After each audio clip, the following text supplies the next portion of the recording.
Recording by Dabang Recording Studio, Darbhanga.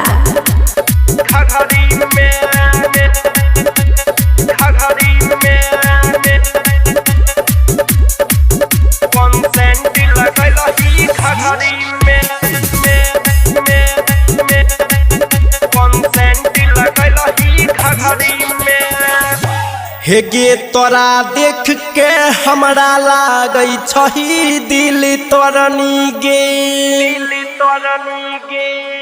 पातरी पातरी कमर पछौ पियर रंग के घघरी गे घघरी में कौन सेंट लगलही घघरी में हे गे घघरी में कौन सेंट लगलही घघरी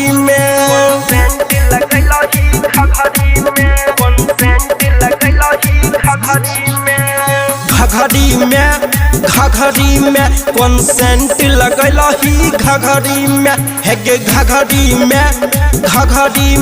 कौन सेंट लगलही घघरी में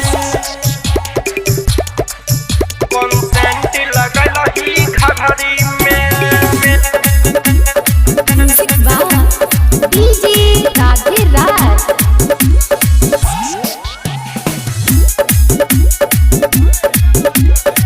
Mixed by Sajan Raja.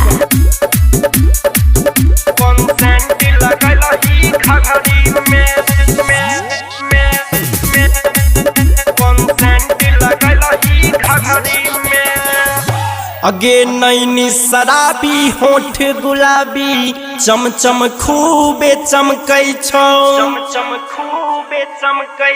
सटै छही हमरा में तो दे तोहरी गम कै छौ घघरी में कौन सेंट लगलही घघरी में हे गे घघरी में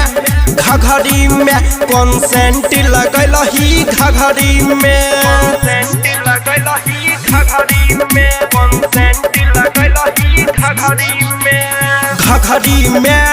घघरी में कौन सेंट लगलही घघरी में हे गे घघरी में कौन सेंट लगलही घघरी में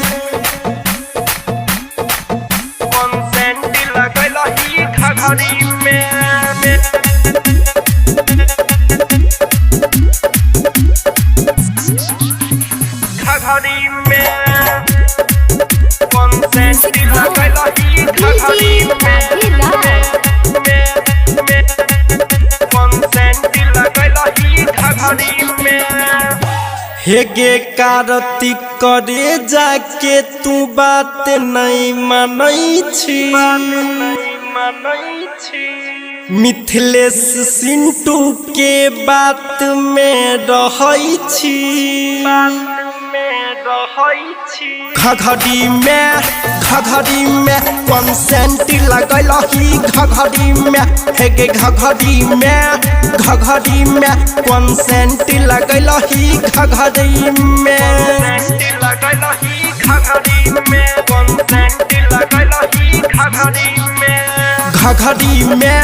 घघरी में कौन सेंट लगलही घघरी में हे गे घघरी में कौन सेंट लगलही घघरी में।